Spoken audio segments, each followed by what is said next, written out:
రామ రామ రామేతి రమే రామే మనోరమే సహస్రనామ తత్తుల్యం రామనామవరాననే. రామదాసు ఎంత ప్రార్థన చేసినా రావాల్సిన ఆపద వచ్చింది. అతని మీద 6 లక్షల పైకం కట్టలేదన్న నేరారోపణ ఉంది. ఎవరూ రక్షించేవాళ్ళు లేరు. అతన్ని కారాగారంలో పెట్టారు. ఉప్పు కలిపిన అన్నాన్ని అతనికి ఇస్తూ ఉండేవారు. చెప్పు చెప్పు అంటూ ఎప్పుడు కూడా కొరడా దెబ్బలు కొడుతూ ఉండేవారు. ఈ దుఃఖం అతనికి తీవ్రమైన దుఃఖాన్ని కుమ్మరించినట్టు అయిపోయింది. చెప్పుకునే వాళ్ళు ఎవరూ లేరు. తను చేసిన తప్పు తెలియడం లేదు. ఎవరు వచ్చి పలకరించేవాళ్ళు లేరు. కనీసం ఎన్నాళ్ళు అయ్యింది అని చెప్పేవాళ్ళు లేరు. ఇంకా ఎన్నాళ్ళు ఉండాలో తెలియని పరిస్థితి. ఆ సమయంలో అతని దుఃఖంతో అతని గొంతంతా కూడా సుడులు తిరిగిపోయింది. ఏం మాట్లాడాలో తెలియలేదు, ఏం చెప్పాలో తెలియలేదు. ఒక రకమైన ఉద్రిక్తత వచ్చేసింది. ఆ ఉద్రేకం వచ్చినప్పుడు మనిషి తన స్పృహని కోల్పోతాడు. తను ఏమంటున్నాడో కూడా తను ఊహించడు. చాలా నేరాలు ఎప్పుడు జరుగుతాయంటే ఉద్రేకంలో ఉన్నప్పుడు జరుగుతాయి. మంచి చెడు విచక్షణ ఇవన్నీ కూడా మర్చిపోతారు. కానీ ఇక్కడ రామదాసు విచక్షణా స్థితిని కోల్పోలేదు. ఒకవేళ చిన్న స్థితిలో కోల్పోయినట్లుగా మనకు అనిపించినా అది మనకు ఆనందాన్నే కలిగిస్తుంది. నమ్మిన వారిని మోసము చేయుట న్యాయము కాదురా నా తండ్రి, సమ్మతమున చూసేవారికి చక్కన కాదుర రఘునాథ.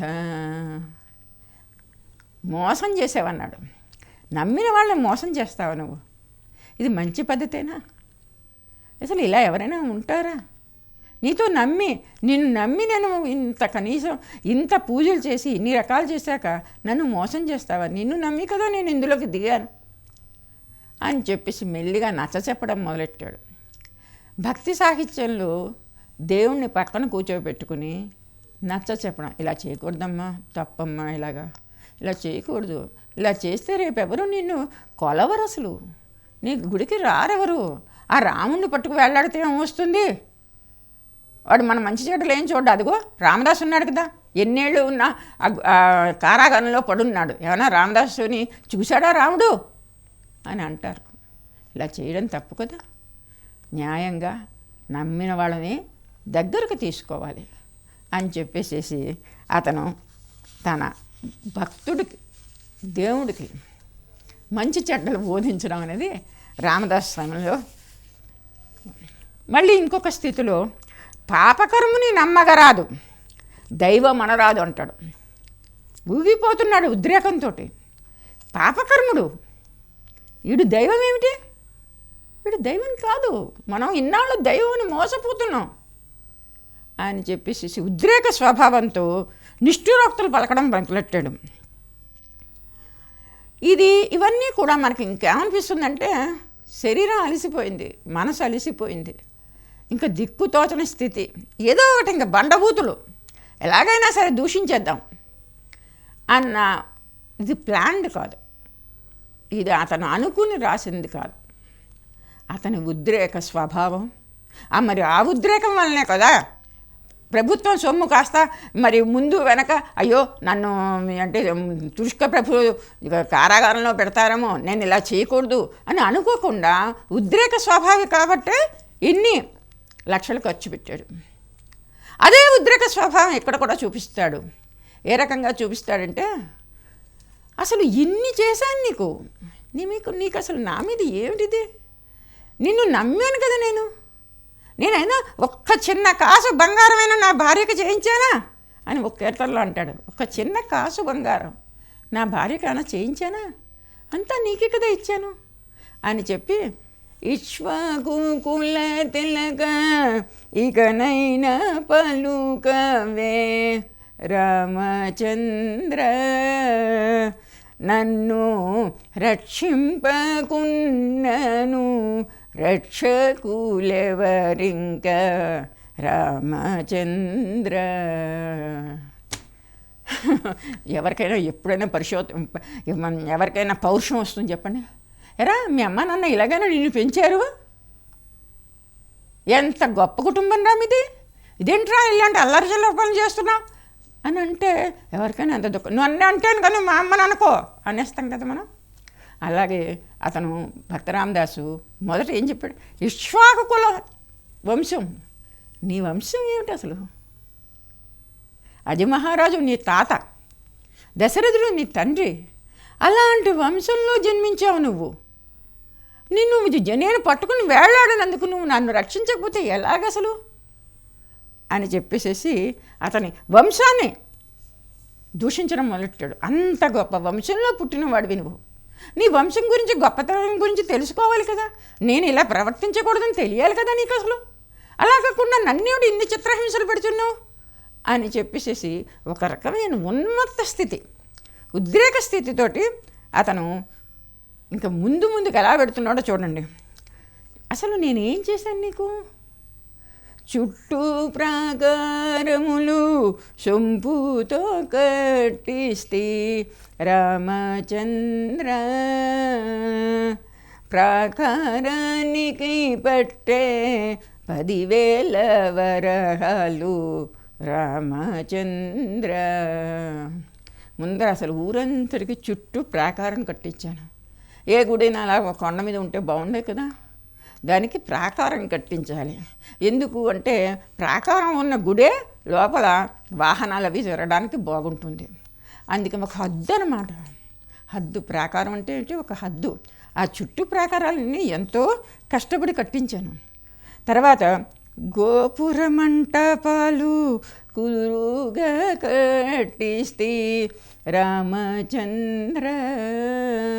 అంటే ఏంటి, గోపురాలు మండపాలు ఇవన్నీ కూడా చాలా బలంగా, మళ్ళీ అయ్యో నేను కట్టేశాను పడిపోయాయి అని అనుకోకుండా చాలా సంవత్సరాలు నిలిచేటట్టుగా వాటిని నేను కట్టించాను.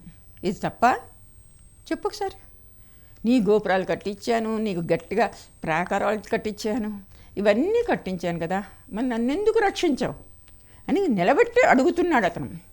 అతని ధైర్యానికి చూడండి ఒకసారి, రామదాసు ధైర్యానికి.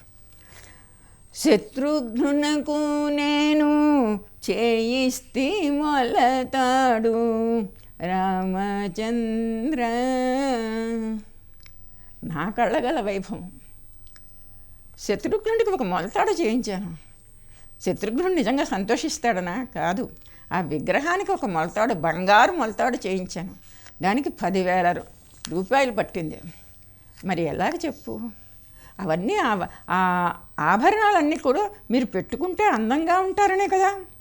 సీతమ్మకు చేయిస్తే చింతకు పతకము రామచంద్ర. సీతమ్మ కూడా చింతాకు పతకం ఇప్పుడు కూడా భద్రాచలంలో చూపిస్తూ ఉంటారు. ఒక చక్కటి ఆభరణం ఆ సీతమ్మకి చేయించాను, చింతాకు పథకం. ఇవన్నీ పేర్లు అనమాట, వాటన్నిటికీ కాసుల పేరు, పలకసార్లు అవన్నీ ఉంటాయి కదా. అలాగా ఈ చింతాకు పథకం సీతమ్మకి చేయించాను. ఎంత అందంగా ఉంది చెప్పావిడ. అది అయినా సరే నువ్వు గమనించావా అసలు లేదా? ఇవన్నీ కలికి తురాయి నీకు పొలుపుగా చేయిస్తే రామచంద్ర. కలికితురాయి అంటే ఇక్కడ పెట్టుకునేది. సామ్రాజ్య చక్రవర్తి ఎవరు? సామ్రాజ్య చక్రవర్తులు మాత్రమే ఈ తురాయిలు ధరిస్తారు. నువ్వు సామ్రాజ్య చక్రవర్తివి, భద్రాచలానికే కాదు ప్రపంచం అంతటికీ కూడా. అలాంటి ప్రభువువి నువ్వు ఏంటి మామూలుగా గొలుసులు ఇవన్నీ వేసుకోవడం కాదు కదా. అందుకని నీకు ఏం చేశానంటే కలికి తురాయి చేయించాను. ఆ కలికి తురాయి పెట్టుకున్నప్పుడు నువ్వు ఎంత అందంగా ఉన్నావో తెలుసా. అప్పుడు కూడా నేను నీకు జ్ఞాపకం రాలేదా? అది పెట్టుకుని తిరుగుతున్నప్పుడు కూడా ఇది ఎవరు చేయించారు, రామదాసు చేయించాడా అన్న ఆలోచన నీకు రాలేదా? ఏం దేవుడు అయ్యా నువ్వు అని చెప్పి నువ్వు ఏంటనుకుంటున్నావు? నీ తండ్రి దశరథ మహారాజు పెట్టేనా రామచంద్ర, లేక నీ మామ జనక మహారాజు పంపేన రామచంద్ర. అసలు తండ్రి కానీ మామగారు కానీ నా అల్లుడు ఎంత వైభవమైన చక్రవర్తిని వాళ్ళు పంపించాలి, కానీ నేను చేయించాను. నీ తండ్రి పంపించలేదు, నీ మామగారు పంపించలేదు, అయినా సరే నువ్వు ఎంతో అందంగా పెట్టుకు తిరిగేస్తున్నావు. ఇది ఎవరు చేయించారని ఎప్పుడైనా అనుకున్నావా? అసలు అనుకోలేదు. అని ఇవన్నీ పెట్టుకుని చేసావు. కులుకుతూ కలికితురాయి నీకు పొలుపుగా చేయిస్తే రామచంద్ర, నీవు కులుకుచూ తిరిగేవు ఎవడబ్బ సొమ్మని రామచంద్ర. అది ఒక్కొక్కటి వర్ణించుకొచ్చాడు. కళ్ళంబడి దారులు కడుతున్నాయి, దుఃఖంతో సుడులు తిరిగిపోతుంది, హృదయం వేదన చెందింది. ఇంక ఈయన దగ్గరికి వచ్చేసరికి కలికితురాయి నువ్వు చేయించుకుని పెట్టుకు తిరుగుతున్నావు. ఎవడబ్బ సొమ్ము అనుకున్నావు? ఎవరు చేయించారనుకున్నావు? నీ తండ్రా, నీ మామగారా? అసలు వాళ్ళు చేయించాలి ఇవన్నీ, కానీ నేను చేయించాను. అలాంటిది నువ్వు అవన్నీ చక్కగా పెట్టుకు తిరిగేస్తున్నావు, కానీ నా వైపు అసలు చూడటం లేదు అని ఇంత మాట ఎవరితో అన్నాడు? రామచంద్రుడితో అన్నాడు. ఎవడబ్బ సొమ్మని. ఎవరి సొమ్ము అనుకున్నావు నువ్వు? ఇంత ఇదిగా తిరిగేస్తున్నావు అని చెప్పేసి అతను ఏడుస్తాడు. ఏటికి జల్లిన నీళ్ళాయ నా బ్రతుకు. ఏట్లో ఎన్ని నీళ్ళు పోసినా వృధాయే కదా. ఏటికి పట్టుకెళ్ళి ఒక చెంబుని నీళ్ళు పోసాం అనుకో, వృధాయే. అలాగా నా బతుకంతా కూడా వృధా అయిపోయింది. అధముని కంటే అధముని అయిపోయాను నేను. నా బతుకు చూడు, ఇక్కడ అందరికీ పెట్టేశాను, మీకు అందరికీ చేయించేశాను. నా బతుకు ఏమైందో చూడండి, అధముడి కంటే అధముడు అయిపోయింది అని పొరపాటున అన్నాను. అబ్బ తిట్టి తినని ఆయస పడబోకు రామచంద్ర, ఈ దెబ్బల కోర్వక అబ్బ తిట్టి తినయ్య రామచంద్ర. చాలా పొరపాటు చేశాను. ఎవడబ్బు సొమ్ముని అన్నావు కదా, చాలా పొరపాటు చేశాను. క్షమించు, నన్ను క్షమించు. ఏదో నేను అనేసాను, నువ్వు ఎక్కువ దుఃఖం పెట్టుకోకు. పొరపాటు చేసేసాను, పొరపాటుగా అన్నాను. అంత మాట అనకూడదు, కానీ నన్ను క్షమించు. ఏం చేయమండా చెప్పు? నడ్డి మీద వాతలు, దెబ్బలు, మనసుకి వేదన, దుఃఖం. నడ్డి మీద అయితే దెబ్బలు, విపరీతమైన దెబ్బలు. తిండి చూస్తే లేదు, పిచ్చివాళ్ళ అయిపోయాను. ఏం పలుకుతున్నానో ఏం పలకూడదో ఏమీ నాకు తెలియడం లేదు. చూడు ఒకసారి, అందరికన్నా అధముడిని అయిపోయాను నేను. మంచి మంచి లంచాలు తీసుకుని బాగున్న వాళ్ళందరూ రాజులు బయట బాగున్నారు. నిన్ను నమ్మి ఈ రకంగా ఈ గుడికి కట్టినందుకు నేను నా బతుకు అధముడిలాగా అయిపోయింది అని మెల్లిగా మామూలు స్థితిగా వచ్చాడు. వచ్చి చూడు, నీకు తెలుసు కదా ఇదంతా సర్కారు సొమ్ము, నీకు పెట్టిందంతా సర్కారు సొమ్మే, నాదేం కాదు, తానీషా ప్రభుది. 6 లక్షల పైగా నీకు పెట్టాను. అది నీకెంత అసలు తృణం అంటే ఒక చిన్న గడ్డి పరకంత. తొందరగా తీర్చేసి తొందరగా అప్పటి నుంచి నేను బయటపడిపోతాను, నేను సుఖంగా ఉంటాను, మళ్ళీ నీ సేవ చేసుకుంటూ ఉంటాను. అసలు నువ్వు భక్తులందరినీ కాపాడేవాడివి కదా, ఏదో ఇలా జరిగిపోయింది, ఏం పర్వాలేదు, ఒక్కసారి చూడు, నెమ్మదిగా చూసి అదేదో కూర్చుని ఆ 6 లక్షల పైకం పట్టుకొచ్చేసేసి నువ్వు వాళ్ళకి ఇచ్చేసి అని మెల్లిగా నెమ్మదిగా రామచంద్రుడికి మళ్ళీ సున్నితంగా చెప్పడం మొదలు పెడతాడు. భక్తి సాహిత్యంలో వచ్చిన అనేక కీర్తనల్లో ఈ కీర్తన నిందాస్తుతి, నిందిస్తూనే ఓ పక్కన నిందిస్తూనే ఓ పక్కన కీర్తించడం. ఈ నిందాస్తుతి కీర్తనలకి చాలా ప్రాముఖ్యత ఉంది.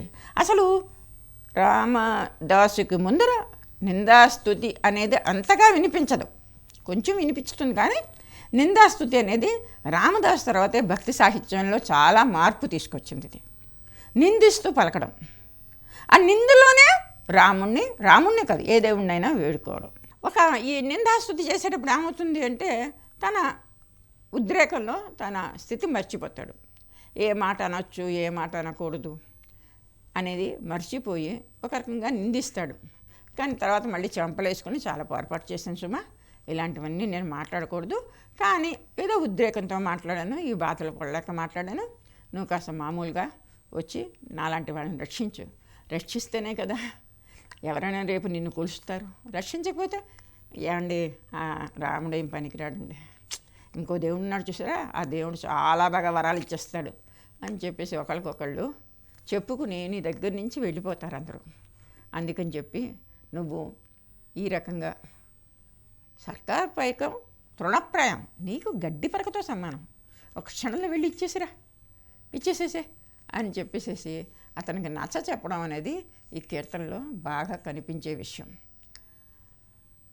రామదాసు రాసిన అనేక కీర్తనల్లో చాలా విశేషమైన కీర్తనగా 10 కాలాల పాటు కాదు, 100 సంవత్సరాలు కాదు, వేల సంవత్సరాలు ఈ కీర్తన నిలుస్తుందని చెప్పడంలో ఎటువంటి సందేహం కానీ ఎటువంటి ఆలోచన కానీ లేదు. మళ్ళీ ఇంకో ఎపిసోడ్లో మళ్ళీ కలుద్దాం.